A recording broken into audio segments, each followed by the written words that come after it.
CS is positive. It's also positive on the census events.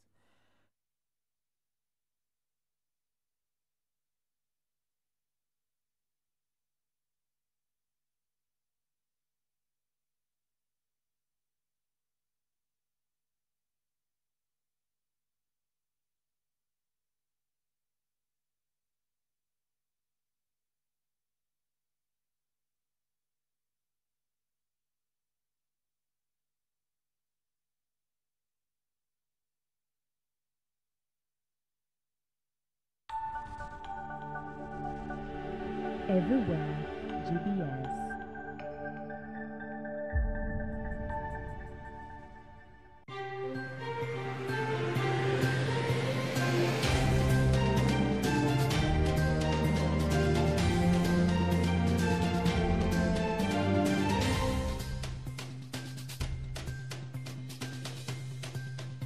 Well, a very good morning and thank you very much for joining us on GBS Morning Extra. My name is Timothy Omondi and it is Friday. You know what we do on Friday.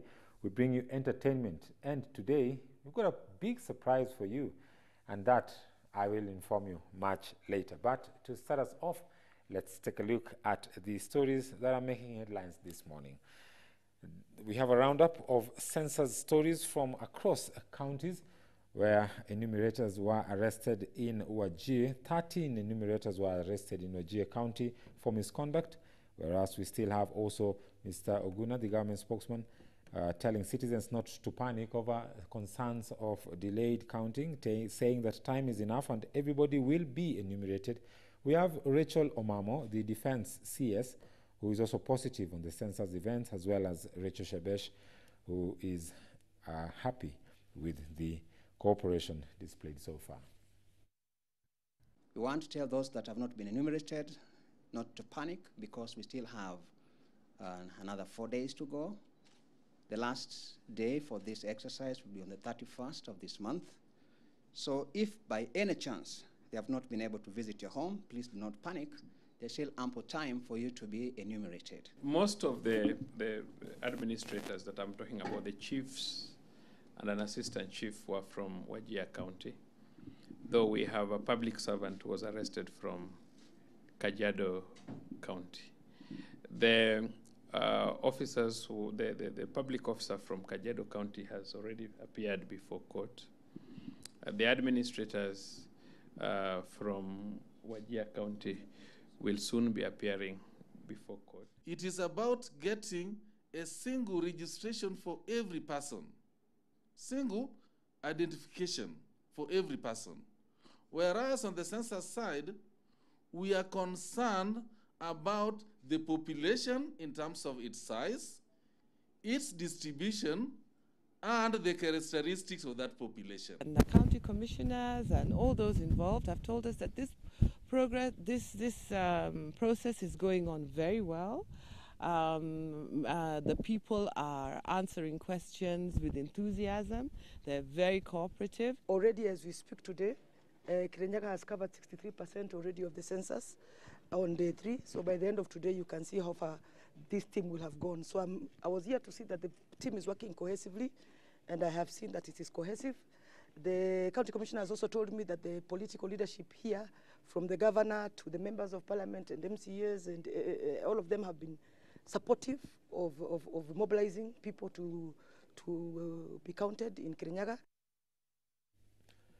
Now, still on census matters, 2 men are reported to have been shot dead, while a female census enumerator escaped with gunshot wounds following a bandit attack in Loruco area in Isiolo County. According to the Loruco sub-location census supervisor Peter Lekalkuli, the attackers descended on the village shortly before 7 p.m. on Tuesday evening, killing 2 men and injuring 23-year-old enumerator Valentine Lamasia on her right leg. Lekalkuli further noted that the attack happened just after he had summoned Lamasia to submit the day's statistics to him for forwarding to the national server.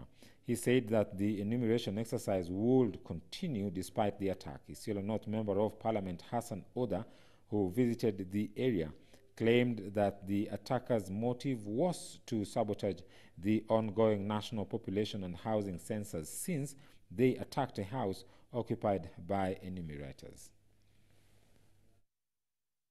Kwa majina mimi naitwa Peter Lekalkuli. Mimi ndio supervisor wa Loriko sub-location kwa hii census. Na jana usiku actually 6:58 dakika mbili kabla ya saa moja tulivamiwa hapa, tulipigwa risasi na watu ambao hatukuwaona. Mimi nilikuwa nimemuita Valentine, huyo msichana ambaye alipigwa risasi mguu. Yeye alikuwa mwisho ya kambi huko. Mimi nilikuwa kwa nyuma ya nyumba kwa mzee baba chief. Sasa nilimuita huyo enumerator wangu akuje anitumie ile kazi alifanya kwa siku. Wakati ako katikati hapa, katikati ya hiyo kiwanja anakuja ndio share information to my tablet, ndio alikutana na watu njiani nje.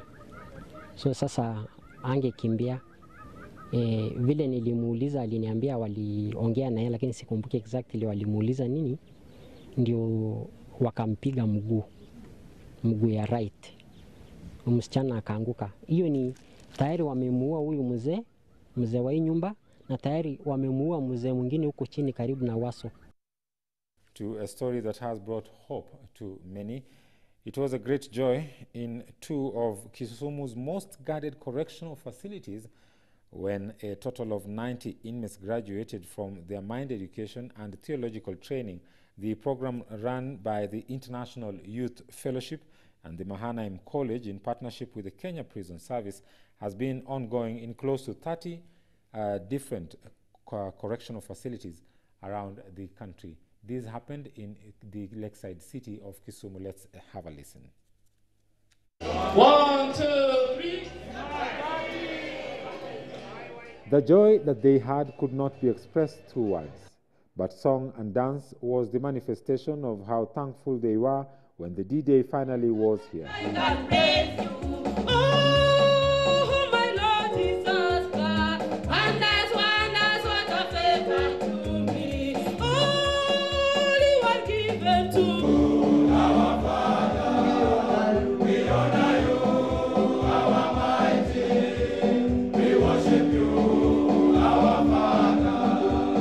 For these close to 90 inmates from the male and female maximum security prisons in Kisumu, this was a day long awaited.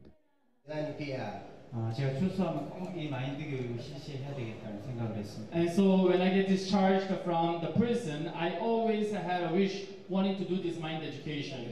In an event presided over by the IYF Global Director for Mind Education in Prison Facilities, Dr. Kim Gi-sang from South Korea, and the Deputy Governor of Kisumu County, Matthew Ochieng Owili, among other invited guests, the inmates were feted with certificates. We are in the presence of some very wonderful people, and I have in mind those who are today graduating because they have a mindset change.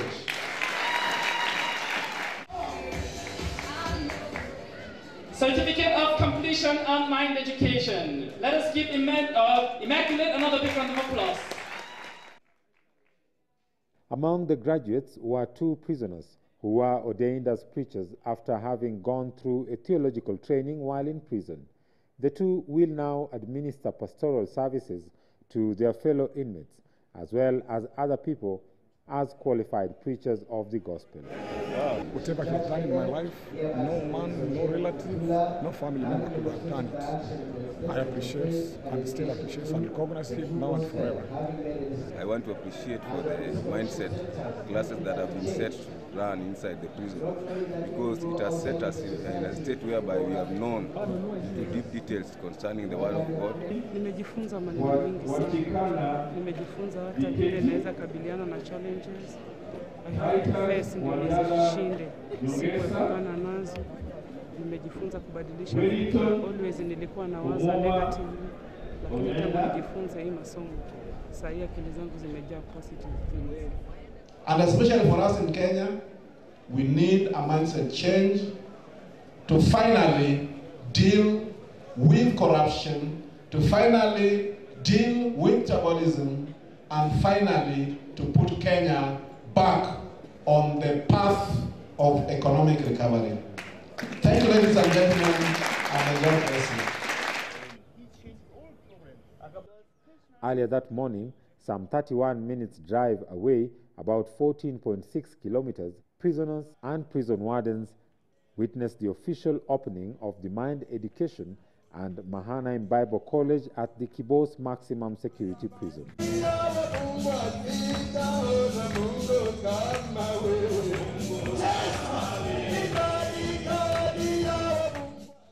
Kibos Prison now joins the other 30-plus correctional facilities in Kenya that have embraced this program. The expectation of the recipients were high, and they could not hide their joy.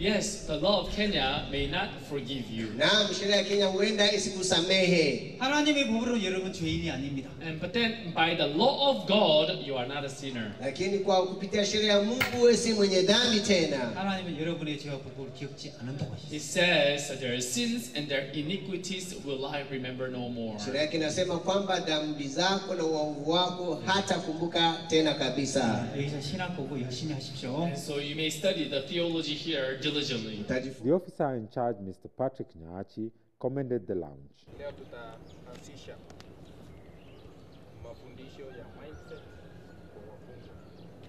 Lakini zaidi ya hiyo, there will be a separate training for officers.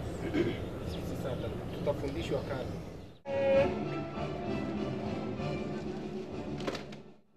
Correctional facilities in Kenya have been enjoying great progress on the area of reforms since the introduction of the Mind Education program. Prison facilities only had programs that taught on other technical skills. Mind Education enhances the focus more on character development and change, which has gone a long way in solving the high cases of recidivism that were experienced in Kenya. Hii ni gharama ya kusikiliza. Joy, and I wonder also to see how these people are able to change, and a clear indicator that prison is not a place of punishment, but it's a place where you get an opportunity to get the second chance in life. Moving on now to matters still security. According to the government chemist Ali Igakweli, the new genetic analyzer has an enhanced output, which means that the faster data generation with 24 capillary arrays compared to 16 in previous equipment, enabling it to process 24 samples at a time, hence shorter running time. It also customized with an ultra-modern system of components and software that maximizes information recovery even from degraded DNA samples. Analyzer is the top of the range in this region. The only one we were to compare with was in South Africa, and this means the time which was being taken to send our samples out of this country, and now we are able to do that job here. It will save a lot of time and will increase the efficiency and also reduce the time wasted in conclusion of court cases. We want to be put on the map to show the rest of the world that Kenya has acquired a capability that matches the best in the world. it has a higher turnover. We can actually do more within the same time that we used to handle cases before. The genetic analyzer can analyze 24 stains in 45 minutes. And that tells you the capability of this equipment. I am particularly happy about, as the IG said, we are not going to say we are sending samples anywhere else. When things happen, we will investigate them here, and we'll bring the samples here to our people and find quick resolutions to our challenges. And I'm looking forward to resolving some of the criminal activities that have stressed us for a long time in the country. So going forward, in addition to the equipment that we are launching today, the government intends to put more resources in acquiring more equipment to support this. We will look at locating a new branch of the government chemist to deal with the northern part of our country. So this expansion is intended to make our investigation work easier and faster, and to resolve some of the issues that we are dealing with on a day-to-day basis. Well, indeed, as we hear from the CS Fred Matiang'i there, this is a strategic move by the government aimed at strengthening the institutional relationship with the National Crime Research Center and the Directorate of Criminal Investigation. Now we'll move on to other matters, down to the coast, where over 30 global shipping firms are expected to tour the port of Lamu ahead of the launch of the first new berth under the Lapset Corridor project scheduled for October this year. The government is financing construction of the first 3 berths at Lamu Port, with the other 29 berths expected to be funded by private sector in a public-private partnership deal. The Lamu Port is among key projects lined up in the Lamu Port for South Sudan-Ethiopia Transport Corridor, a trade route linking Kenya, Ethiopia, and South Sudan, aimed at easing the movement of goods and reduce congestion at the port of Mombasa, ahead of the official launch in October of the first berth, whose construction is at 98% complete. Shipping firms are taking interest in the new infrastructural project. At least 33 shipping companies seeking to establish their network along the Lapset Corridor have committed to tour the port next month. The government is financing construction of the first 3 berths, each with the capacity to dock 2 ships measuring 220 meters in length simultaneously. Leaders say operationalization of the transport corridor will stir local economic impact for the region that has for some time now relied on tourism activities. Once complete, the Lamu port is expected to open the country's transit to transshipment business.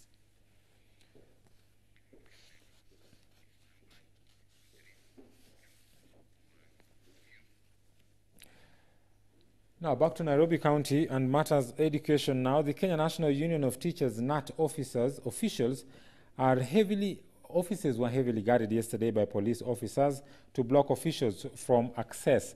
The National Executive Council members had scheduled a Thursday meeting intended to remove the Secretary General Wilson Sossion from office. The executives forced their way into the NAT house on the Mfangano Street, but were restrained by police. On Wednesday, Mr. Sossion had moved to court and obtained an order stopping the meeting of the organization's Stop Brass. So we urge our members, don't be part of those who might be intending to come out tomorrow to come and spend time at Mfangano Street. There will be no meeting at Mfangano Street. We feel that enough is enough. Yesterday he said that he cannot move from the helm of NAT, but today we are here in thousands to make a very serious statement that he must move. Tangu aingie kwenye chama hiki cha walimu, kazi yake ni kupigana na serikali, kupigana na policies za serikali. Kama ni CBC ako hapo, haungi mkono.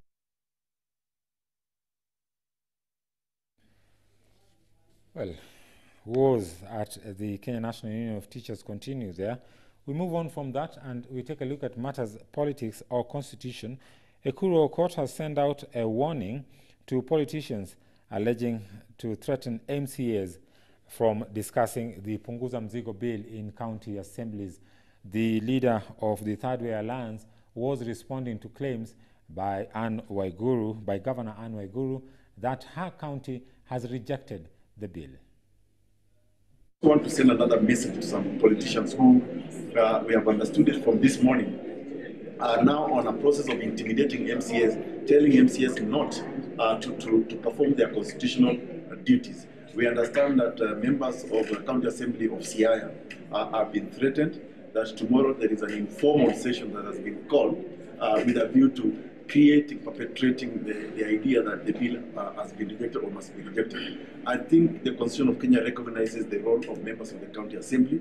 They are no longer as small as people used to think members of the County Assembly are.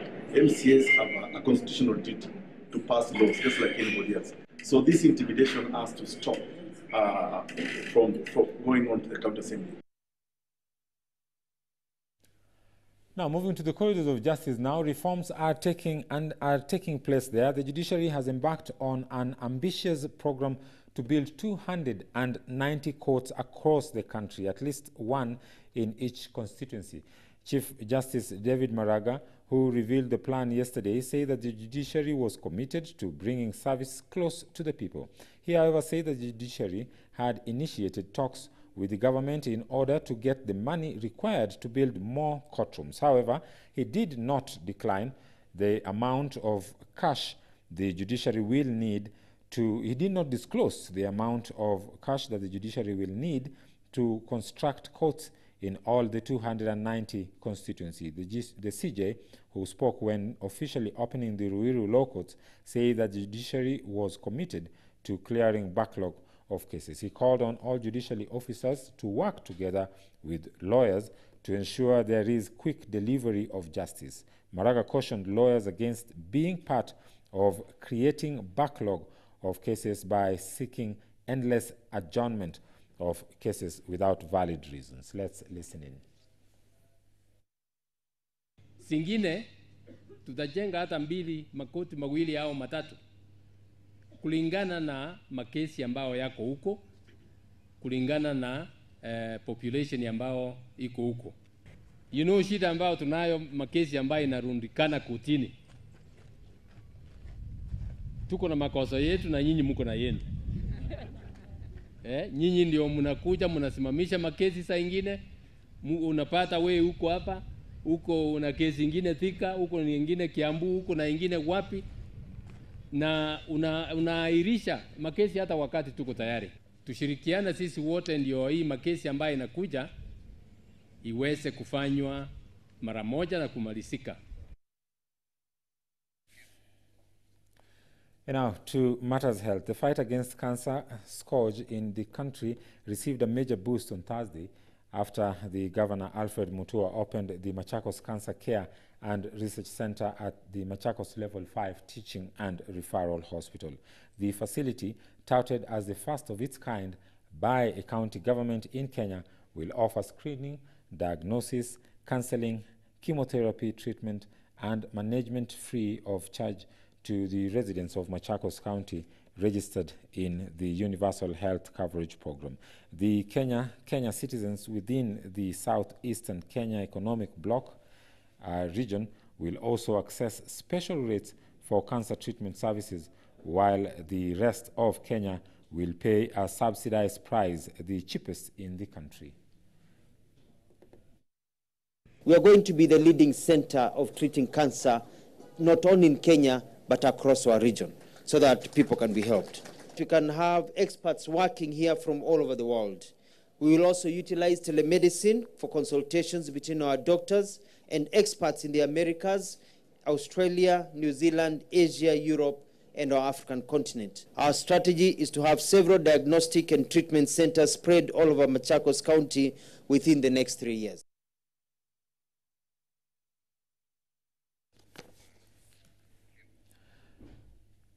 Now, taking a look at politics now, The Amani National Congress Party has unveiled its candidate for the Kibera constituency by-election planned for November this year. ANC party leader Musalia Mudavadi yesterday handed a direct ticket to Eliud Owalo. Mr. Owalo, who was an Orange Democratic Movement party leader, Raila Odinga's former advisor, defected to contest the seat on an ANC ticket. Wa ANC katika taifa letu kusimama mbele yenu na kuomba watu wa Kibra kwa unyenyekevu zaidi, tafadhali mumpatie Eliud Owalo kura, kwa sababu tumeona na tunajua anaweza saidia watu wa Kibra.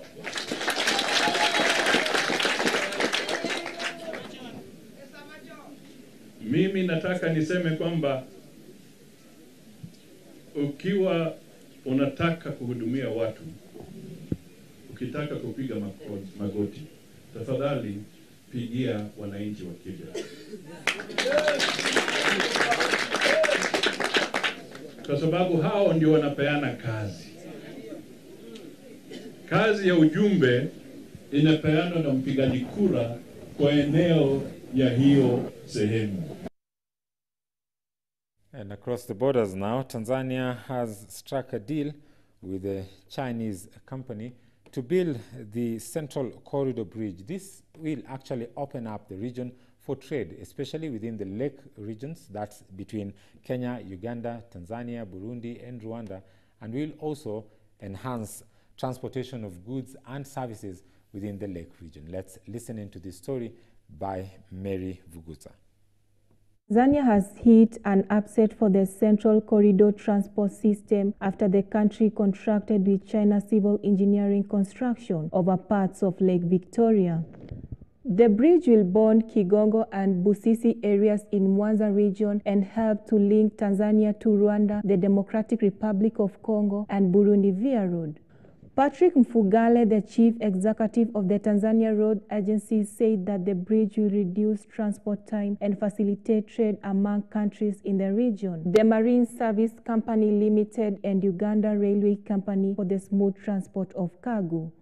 Tanzania's Minister of Works, Transport and Communication, Isaac Kamwelwe, said that cargo lorries arriving at Mwanza from the Dar es Salaam ports will go directly to the Uganda via Port Bell without their contact being discharged. Efforts by Kenya, Tanzania, and Uganda to revive trading activities on Lake Victoria received an improvement in November last year when President John Magufuli and Yoweri Museveni contracted a landmark deal. The executive director of the Uganda Railway Corporation, Charles Kateeba, said in a statement that Uganda's MV Kahawa and Tanzania's MV Umoja have now traveled to Mwanza Port Bell. An official within information on the project said that plans for a new ship to operate between Kenya and Uganda in the next 1 year are ongoing. Reporting for GBS Morning Extra, I'm Mary Vuguza. Well, that report by Mary Vuguza brings us to the end of this segment. As I mentioned earlier, don't forget that today is Friday and we've got lined up for you quite a number of entertaining stories. And we've got a guest whom will be revealed much later. But just a hint, vijana, hii ni weekend, so tujichunge, tuache miadarati. Well, I now pave way for my brother, John Gigi, who will bring us the sports news for this morning. From me, Timothy Omondi, it's bye-bye for now, and do have yourself a great weekend.